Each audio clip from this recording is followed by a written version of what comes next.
નમસ્કાર વિદ્યાર્થી મિત્રો, આજે આપણે ફરી ધોરણ 11 અર્થશાસ્ત્રની અંદર બીજા લેક્ચરની અંદર આપણે મળ્યા છે. તે પહેલા આપણે એક લેક્ચર અર્થશાસ્ત્રનો જે અર્થ છે એના વિશેનો આપણે મૂક્યો હતો. વિદ્યાર્થી મિત્રો, ન જોયું હોય તો તમે જોઈ લેજો.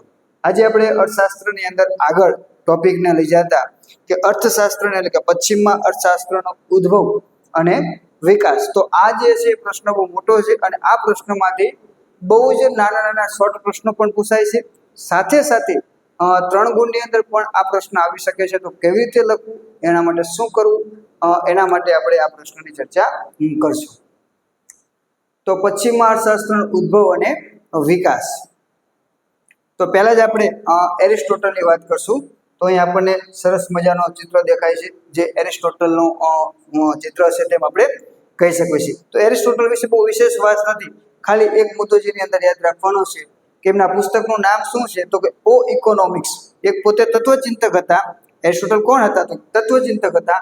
અને એના પુસ્તકનું નામ શું હતું? તો કે ઓ ઇકોનોમિક્સ. આ બે જ વસ્તુ આપણે એની અંદર યાદ રાખવાની છે.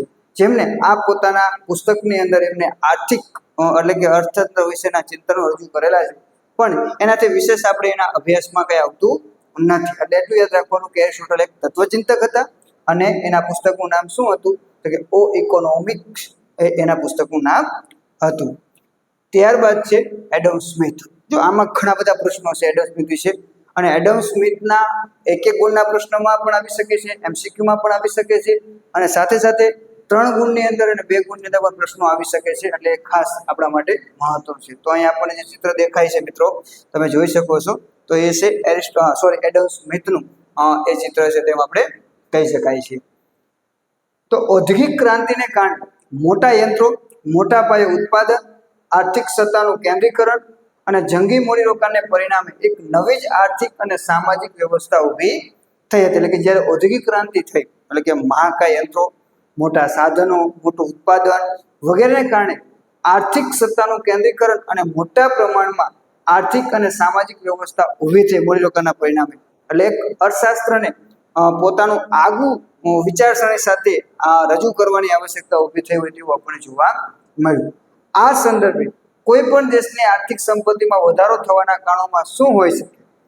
આ પ્રશ્નના ઊંડા ચિંતન બાદ શું કીધું છે કે કોઈ પણ દેશ હોય એની આર્થિક સંપત્તિમાં વધારો થાય એના માટે શું હોવું જોઈએ, શું કરવું જોઈએ, શું કારણો હોવા જોઈએ, એના પ્રશ્નના ઊંડાણ ચિંતન પૂર્વક, એટલે કે એ પ્રશ્ન બાબતોમાં ઊંડાણપૂર્વક ચિંતન કર્યા બાદ 1776માં, યાદ રાખજો, ક્યારે? 1776માં એડમ સ્મિથે અર્થશાસ્ત્રમાં સ્વતંત્ર ચિંતન રજૂ કરતું પુસ્તક રજૂ કરવામાં આવ્યું. એટલે કે અર્થશાસ્ત્રનું સ્વતંત્ર ચિંતન રજૂ કરતું એક પુસ્તક રજૂ કર્યું, અને પુસ્તકનું નામ શું હતું? તો કે an inquiry into the nature and causes of the wealth of a nation. ટૂંકમાં યાદ રાખવાનું કે વેલ્થ ઓફ નેશન્સ. બરાબર, ટૂંકમાં યાદ રાખજો. આપણે ટૂંકમાં જે નામ બધા એનો ઉપયોગ થાય છે. તો એમને પુસ્તક રજૂ કર્યું છે. પુસ્તકનું નામ હતું વેલ્થ ઓફ નેશન્સ. અને ક્યારે રજૂ કર્યું? તો કે 1776ની અંદર રજૂ કરેલું હતું તેમ આપણે કહી શકીએ. તો આમાં 2 પ્રશ્નો બન્યા કે એના પુસ્તકનું નામ શું હતું અને પુસ્તક ક્યારે રજૂ કરવામાં આવ્યું હતું. ત્યારબાદ એડમ સ્મિથમાં આ પુસ્તકને લીધે જ અર્થશાસ્ત્રનો સ્વતંત્ર અને વૈજ્ઞાનિક ઢબે અભ્યાસ કરવાનું શરૂ કરવાનું બહુમાન એડમ સ્મિથને મળ્યું છે તેમ કહી શકાય. એમણે જે પુસ્તક રજૂ કર્યું એના લીધે અર્થશાસ્ત્રનો સ્વતંત્ર અને વૈજ્ઞાનિક ઢબે અભ્યાસ કરવાનું બહુમાન જો કોઈને મળ્યું હોય તો કોને મળ્યું છે? એડમ સ્મિથને. તો પ્રશ્ન પૂછાય કે અર્થશાસ્ત્રને વૈજ્ઞાનિક ઢબે અભ્યાસ શરૂ કરવાનું બહુમાન કોને મળ્યું છે? તો એડમ સ્મિથને મળ્યું છે. તો ત્યારબાદ એમસીક્યુમાં અને ગુણમાં પ્રશ્ન પૂછાય તેવો. ત્યારબાદ અર્થશાસ્ત્રની અંદર આપેલી વ્યાખ્યા, એડમ સ્મિથે જે અર્થશાસ્ત્રની અંદર આપેલી વ્યાખ્યા છે એ 2 ગુણમાં પણ તમને પૂછાઈ શકે છે. અર્થશાસ્ત્ર એ સંપત્તિનું શાસ્ત્ર છે. અને ટૂંકમાં શું કીધું કે અર્થશાસ્ત્ર કેવું શાસ્ત્ર છે? સંપત્તિનું.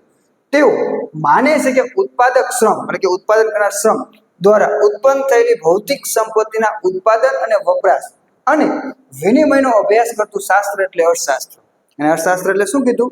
તો કે જે ઉત્પાદક દ્વારા, એટલે કે ઉત્પાદક શ્રમ દ્વારા જે ઉત્પન્ન થયેલી ભૌતિક સંપત્તિ, જે ભૌતિક બાબત વાત કરી છે, ભૌતિક સંપત્તિના ઉત્પાદન અને વપરાશ અને સાથે વિનિમય, તો એનો અભ્યાસ કરતું શાસ્ત્ર એટલે અર્થશાસ્ત્ર તરીકે ઓળખવામાં આવે છે. એટલે એમને 3 બાબત ઉપર ભાર મૂકી એક ઉત્પાદન, વપરાશ અને વિનિમય, આનો અભ્યાસ કરતું જે શાસ્ત્ર જે છે એને શું કહેવામાં આવે છે? તો કે અર્થશાસ્ત્ર તરીકે ઓળખવામાં આવે છે. ત્યારબાદ નેક્સ્ટ મુદ્દાની અંદર એડમ સ્મિથે અર્થશાસ્ત્રને સામાજિક વિજ્ઞાનનો દરજ્જો અપાયો. તો એ પણ પ્રશ્ન બને છે કે ભાઈ અર્થશાસ્ત્રને સામાજિક વિજ્ઞાનનો દરજ્જો કોને અપાયો? તો એડમ સ્મિથે. જો વૈજ્ઞાનિક ઢબે અભ્યાસ કરવાનું બહુમાન પણ કોને મળ્યું? એડમ સ્મિથને. અને સામાજિક વિજ્ઞાનનો દરજ્જો પણ કોને પ્રાપ્ત કરાયો? તો એડમ સ્મિથે જ પ્રાપ્ત કરાયો છે તેમ આપણે કહી શકાય. ત્યારબાદ એડમ સ્મિથ માનવીના આર્થિક વર્તનનો સ્વતંત્ર રીતે અભ્યાસ કરવાનું શરૂ કર્યું અને નીતિશાસ્ત્રને આર્થિક અભ્યાસથી દૂર રાખ્યું, પરંતુ પોતાના પુસ્તકમાં માનવ કલ્યાણની તો વાત કરી છે. જે કૌટિલ્ય જે અર્થશાસ્ત્ર રજૂ કર્યું છે એમાં નીતિશાસ્ત્ર વિશેષ હતું, એટલે એમાં નીતિશાસ્ત્રની અસર હતી. પણ એડમ સ્મિથે જે છે પહેલેથી જ પોતાના અભ્યાસમાં નીતિશાસ્ત્રને દૂર રાખ્યું છે. એમણે આર્થિક બાબતો પર વિશેષ ભાર મૂક્યો છે, પરંતુ એમણે જે પોતાનું પુસ્તક રજૂ કર્યું છે વેલ્થ ઓફ નેશન, એમાંય માનવ કલ્યાણની વાત તો એમને કરી જ છે, પણ પોતાના અભ્યાસમાં નીતિશાસ્ત્રને દૂર રાખવાની એમને વાત કરેલી છે. અર્થશાસ્ત્રના પિતા તરીકે ઓળખવામાં આવે છે. બરોબર, તો યાદ રાખજો કે આપણા અર્થશાસ્ત્રના પિતા તરીકે કોને ઓળખવામાં આવે છે?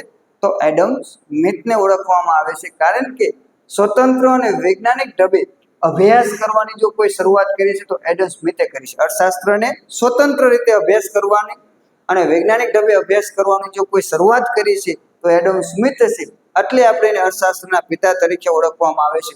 ઘણીવાર આપણે પ્રશ્ન થાય તો કૌટિલ્ય જે છે એને અર્થશાસ્ત્ર નામનું પુસ્તક લખ્યું છે, તો વાસ્તવિક રીતે તો એડમ સ્મિથ પહેલા કૌટિલ્ય, તો અર્થશાસ્ત્રના પિતા કૌટિલ્ય ન થયા? ના મિત્રો, આપણે અર્થશાસ્ત્ર જે વિષય ભણવી છે એના પિતા તરીકે આપણે એને જોઈશું. પણ અર્થશાસ્ત્ર નામનો ગ્રંથ પૂછવામાં આવે તો એ કૌટિલ્ય આવશે. જો બે શબ્દના પ્રયોગ જુદા છે. અર્થશાસ્ત્રનો ગ્રંથ એ કૌટિલ્ય છે અને ખાલી અર્થશાસ્ત્ર છે તો એને આપણે એડમ સ્મિથ તરીકે ઓળખવામાં આવે છે. એટલે આપણે યાદ રાખજો, બે પ્રશ્નો જે છે બહુ ભૂલવાળા પ્રશ્નો છે, એટલે ધ્યાન રાખજો. ત્યારબાદ સ્મિથના મતે અર્થશાસ્ત્ર એટલે સંપત્તિનું શાસ્ત્ર, એટલે કે સ્મિથના મતે અર્થશાસ્ત્ર એટલે ટૂંકમાં કહેવું હોય તો શું છે? સંપત્તિના શાસ્ત્ર તરીકે ઓળખવામાં આવે છે. ત્યારબાદ આગળ વિદ્યાર્થી મિત્રો આલ્ફ્રેડ માર્શલે શું કીધું એના વિશેની આપણે વાત કરવાની છે. તો અહીંયા આપણને ચિત્ર જે દેખાય છે તો એ માર્શલનું છે. ટૂંકમાં એને આપણે માર્શલ તરીકે યાદ રાખવાનું, વારંવાર આપણને માર્શલ સાથે ઉલ્લેખ કરશે. તો એના પુસ્તકનું નામ અને એ ક્યારે રજૂ થયું એ બે પ્રશ્નો એની અંદર છે. એનું પુસ્તકનું નામ છે 1890 એને પોતાનું પુસ્તક રજૂ કર્યું અને પુસ્તકનું નામ છે પ્રિન્સિપલ્સ ઓફ ઇકોનોમિક્સ. એના પુસ્તકનું નામ શું છે? Principles of economics. એડમ સ્મિથના પુસ્તકનું નામ શું હતું? Wealth of Nations. અને એને ક્યારે રજૂ કર્યું? 1776માં. ત્યારબાદ માર્શલે 1890માં પુસ્તકનું નામ છે પ્રિન્સિપલ્સ ઓફ ઇકોનોમિક્સ. અર્થશાસ્ત્રની વ્યાખ્યા આપતા એમણે કીધું કે અર્થશાસ્ત્ર માણસની રોજિંદી જિંદગીના આર્થિક વ્યવહારોનો અભ્યાસ કરે છે. કે અર્થશાસ્ત્ર જે છે એ માણસની રોજિંદી જિંદગીના આર્થિક વ્યવહારોનો અભ્યાસ કરે છે, જેમાં તે ભૌતિક ચીજ વસ્તુના વપરાશથી સુખાકારી મેળવે છે તેવું આપણે કહી શકીએ. જેમાં તે ભૌતિક ચીજ વસ્તુના વપરાશથી સુખાકારી પ્રાપ્ત કરે છે. તો અહીં પણ એડમ સ્મિથની જેમ પણ માર્શલે ભૌતિક બાબતોનો વિશેષ ભાર મૂક્યો તેવું જોવા મળે છે. આમ માર્શલના મતે અર્થશાસ્ત્ર માનવીની રોજિંદી આર્થિક પ્રવૃત્તિઓનો અભ્યાસ કરે છે અને માણસ ભૌતિક ચીજ વસ્તુઓના વપરાશથી સુખાકારી મેળવવામાં કેવી રીતે પ્રયાસ કરે છે તેનું જો કોઈ વિશ્લેષણ કરતું હોય તો અર્થશાસ્ત્ર છે. એવું કોને કીધું છે? તો કે માર્શલ દ્વારા એ બાબતને જણાવવામાં આવી છે કે માણસ જે રોજિંદી આર્થિક પ્રવૃત્તિ કરે છે, દરરોજ જે આર્થિક પ્રવૃત્તિ કરે છે, જેમાં ભૌતિક ચીજ વસ્તુઓની વપરાશ અને જે પોતે સુખ પ્રાપ્ત કરે છે, તો એ સુખ કઈ રીતે પ્રાપ્ત કરે છે એનો જો આખું વિશ્લેષણ કોઈ કરતું હોય તો એ અર્થશાસ્ત્ર કરે છે એવું માર્શલ દ્વારા કહેવામાં આવેલું છે. જો કે માર્શલ માત્ર ભૌતિક અને માપી શકાય તેવી વસ્તુઓના વપરાશની જ વાત કરે છે, તેથી માર્શલની આ વ્યાખ્યામાં થોડીક ટીકાનો ભોગ બની હોય તેવું જોવા મળે છે. એટલે કે માર્શલે ભૌતિક વસ્તુઓનો જ વપરાશને ધ્યાનમાં લીધી છે. માપી શકાય તેવી વસ્તુઓથી આપણને જે આનંદ પ્રાપ્ત થાય, કે સુખ પ્રાપ્ત થાય છે, જે સુખાકારી પ્રાપ્ત થાય છે એની જ વાત કરી છે. આ ભૌતિક બાબતની ક્યાંય વાત કરી નથી, એટલે થોડીક એની વ્યાખ્યા ટીકાને ભોગ બની છે તેમ કહી શકાય. આમ છતાં માર્શલે અર્થશાસ્ત્રના અભ્યાસમાં માનવીને કેન્દ્ર સ્થાને મૂક્યો છે તે બાબત અગત્યની છે તેમ કહી શકાય. એટલે કે આમ માર્શલે પોતાના અભ્યાસમાં માનવીને કેન્દ્ર સ્થાને મૂક્યો છે, તો એ બાબત મહત્વની છે તેમ કહી શકાય. માર્શલના મતે અર્થશાસ્ત્ર એટલે માનવ કલ્યાણલક્ષી શાસ્ત્ર અથવા તો કલ્યાણલક્ષી શાસ્ત્ર, યાદ રાખજો. એડમ સ્મિથના મતે અર્થશાસ્ત્ર એટલે બોલો એડમ સ્મિથના મતે અર્થશાસ્ત્ર એટલે શું? સંપત્તિનું શાસ્ત્ર. જ્યારે માર્શલના મતે અર્થશાસ્ત્ર એટલે કલ્યાણલક્ષી શાસ્ત્ર. યાદ રાખજો, એક એક ગુણની અંદર એમસીક્યુમાં આ બધા પ્રશ્નો આવી શકે છે. ત્યારબાદ આગળ આપણે લાયોનલ રોબિન્સ, તો ટૂંકમાં આપણે યાદ રાખવાનું રોબિન્સ. તો રોબિન્સનો આપણે અહીં જે ફોટો જોવા મળે છે કે ભાઈ આ જે વ્યક્તિ જોવા મળે છે તો એ આ રોબિન્સ છે. તો એમને શું કીધું અર્થશાસ્ત્ર વિશે? તો પહેલું જ એમના પુસ્તકનું નામ અને એનું અર્થ. તો આપણને 3 પુસ્તકો અહીંયા આપણે ખાસ યાદ રાખવાના છે. એક 1776માં જે પુસ્તક લખવામાં આવ્યું તે વેલ્થ ઓફ નેશન, અને 1890માં આવ્યું, આ કોનું હતું? એડમ સ્મિથનું. ત્યારબાદ પ્રિન્સિપલ્સ ઓફ ઇકોનોમિક્સ, એ કોને લખેલું હતું? તો કે માર્શલ. અને ત્યારબાદ અત્યારે 1931 જેના પુસ્તકનું નામ છે natural and signification of economics, જે કોને લખેલું છે? રોબિન્સ. આ 3 બાબતો આપણે યાદ રાખવાની છે. કોનું કયું પુસ્તક છે અને પુસ્તક ક્યારે રજૂ કરવામાં આવેલું છે, આ એમસીક્યુમાં અને એક એક ગુણની અંદર પૂછાતો પ્રશ્ન છે વિદ્યાર્થી મિત્રો, એટલે ખાસ આપણે યાદ રાખશું. તો 1931માં natural and signification of economics નામનું પુસ્તક જે છે એ રોબિન્સ દ્વારા રજૂ કરવામાં આવ્યું હતું.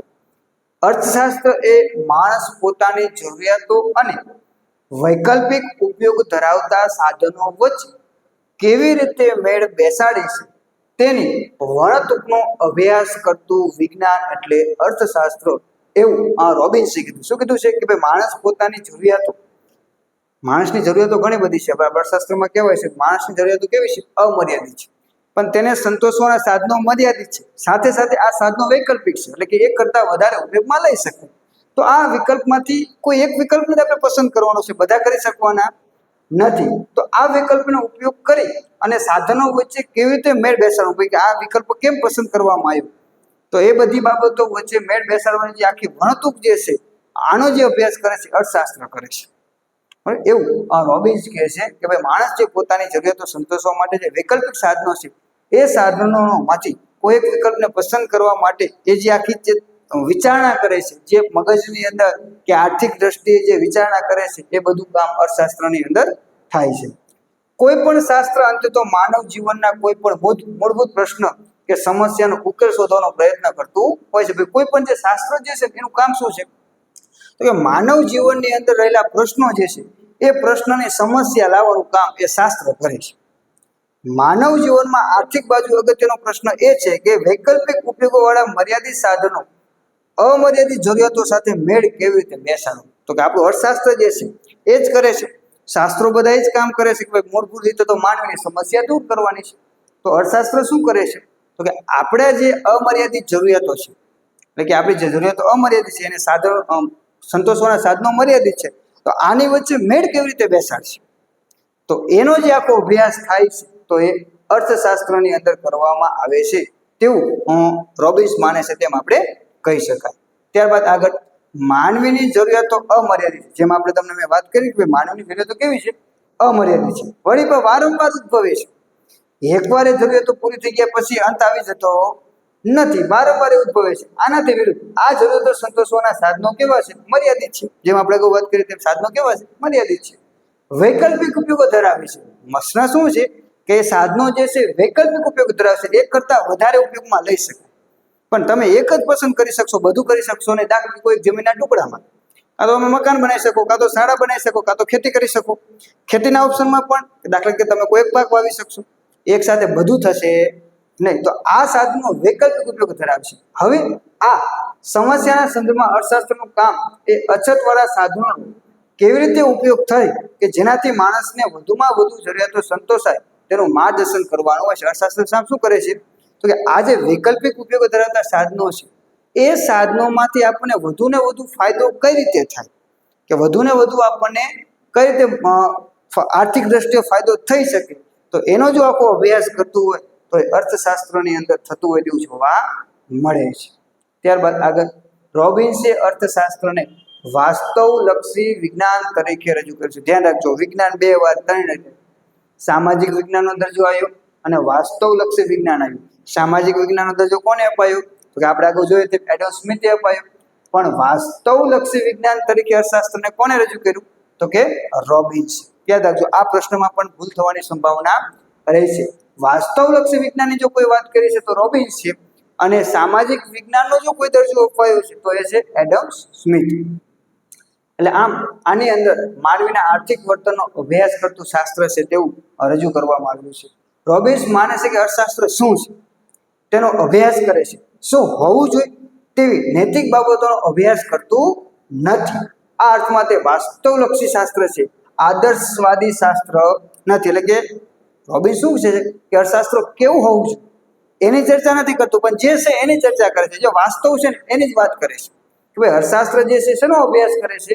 તો કે શું હોવું જોઈએ, બરોબર, તેનો અભ્યાસ કરે. અર્થશાસ્ત્ર શું છે તેનો અભ્યાસ કરે, શું હોવું જોઈએ એનો અભ્યાસ કરતો નથી. એટલે નૈતિકતાની વાત નથી, એ આદર્શતાની વાત કરેલી નથી, પણ જે ફેક્ટ છે એ જ રજૂ કરવાનો એમને પ્રયત્ન કર્યો છે. એમના મતે, રોબિન્સના મતે અર્થશાસ્ત્ર એટલે અસતલક્ષી શાસ્ત્ર. તો અહીં પણ આપણે 3 પ્રશ્નો આવ્યા, બરોબર. આમ તો 4 થશે. અસતલક્ષી શાસ્ત્ર કીધું તો રોબિન્સ આવશે. સંપત્તિનું શાસ્ત્ર કહે છે તો કોણ આવશે? બોલો બોલો. Adam Smith. અને સંપત્તિ અને કલ્યાણ લક્ષી એ કોને કીધું? તો કે માર્શલ. યાદ રાખજો, રોબિન્સ, એડમ સ્મિથ અને માર્શલ, આ 3 વ્યક્તિની વ્યાખ્યાઓ, 3 વ્યક્તિના પુસ્તકો, 3 વ્યક્તિ અર્થશાસ્ત્રને શું કીધું અને 3 અર્થશાસ્ત્રને કઈ કઈ બાબતો રજૂ કરી છે એ ખાસ યાદ રાખજો. એનો પ્રશ્ન વિદ્યાર્થી મિત્રો હશે ને હશે જ. અને છેલ્લી બાબત આપણે છે સેમ્યુલેશન. બરોબર, એમને પણ એરિસ્ટોટલ ગોળે બહુ વિશેષ વાત નથી કરી, ખાલી 2 મુદ્દાની વાત છે એ જ આપણે યાદ રાખવાની છે.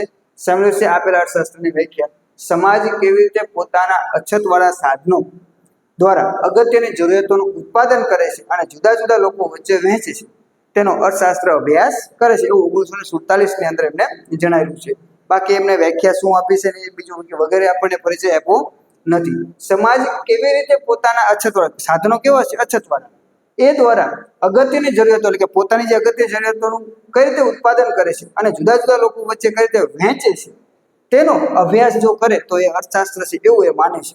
એટલે સેમ્યુલેશન સમાજની પસંદગી અને વહેંચણીના મુદ્દાને ધ્યાનમાં લીધું છે. તો એક ગુણની અંદર એમસીક્યુમાં પ્રશ્ન પૂછાઈ શકે છે વિદ્યાર્થી મિત્રો કે સેમ્યુલેશન, અથવા તો એમ પૂછાય કે પસંદગી અને વહેંચણીના મુદ્દાને કોને ધ્યાનમાં લીધા છે? તો એ સેમ્યુલેશન ધ્યાનમાં લીધા, અથવા તો કોણ મહત્વનો અભ્યાસ ક્ષેત્રમાં મહત્વનું સ્થાન આપે છે? તો એ આવશે સેમ્યુલેશન. તો વિદ્યાર્થી મિત્રો, પશ્ચિમ અર્થશાસ્ત્રનો ઉદ્ભવ અને વિકાસની અંદર આપણે 4 બાબતોને યાદ રાખવાની છે. 4 વ્યક્તિઓની: એરિસ્ટોટલ, એડમ સ્મિથ, માર્શલ અને રોબિન્સ, અને ત્યારબાદ સેમ્યુલેશન. 5 જણા આપણે જે થયા છે એને આપણે ખાસ યાદ રાખવાનું છે. પશ્ચિમ અર્થશાસ્ત્રમાં આ 5 વ્યક્તિઓનો સમાવેશ કરેલો છે. એમાં ખાસ આપણે એક ગુણની અંદર એમસીક્યુની અંદર આના ઘણા બધા પ્રશ્નો તમને મળી શકશે. તો વિદ્યાર્થી મિત્રો, આજના પિરિયડની અંદર આપણે આગળ જોતા અર્થશાસ્ત્રની વિવિધ વ્યાખ્યાઓ પરથી આ પ્રમાણેના મુદ્દાઓ આપણને પ્રાપ્ત થયા. 1, અર્થશાસ્ત્ર એ માનવીના આર્થિક વર્તનનો અભ્યાસ કરતું શાસ્ત્ર છે. આર્થિક વર્તનનો અભ્યાસ કરે છે. આપણે 3માં 4માં જોયું તે વાસ્તવદર્શી છે, જે છે દર્શાવે છે, અને તેના અભ્યાસની પદ્ધતિ કેવી છે? વૈજ્ઞાનિક છે. તેના માટે તે સામાજિક વિજ્ઞાન છે તેમ કહી શકાય. તો આ વ્યાખ્યા પરથી આપણને આ બાબત ફલિત થતી હોય તેવું જોવા મળે છે. તો વિદ્યાર્થી મિત્રો, આજના પિરિયડની અંદર આટલું જ. આવા જ પિરિયડો માટે આપણે મળતા રહીશું, તો અમારી સાથે તમે સતત જોડાઈ રહેજો. તો વિદ્યાર્થી મિત્રો, તમને કોઈ એવા પ્રશ્નો લાગતા હોય કે સાહેબ આ પ્રશ્ન અમને નથી સમજાતો, તો પણ તમે અમને સજેસ્ટ કરી શકો છો. તો અમે નેક્સ્ટ એવા પિરિયડો સાથે આવશું કે જે તમારી સમસ્યા જે છે એ સમસ્યાનું સમાધાન મળે. તો વિદ્યાર્થી મિત્રો, આભાર, નમસ્કાર.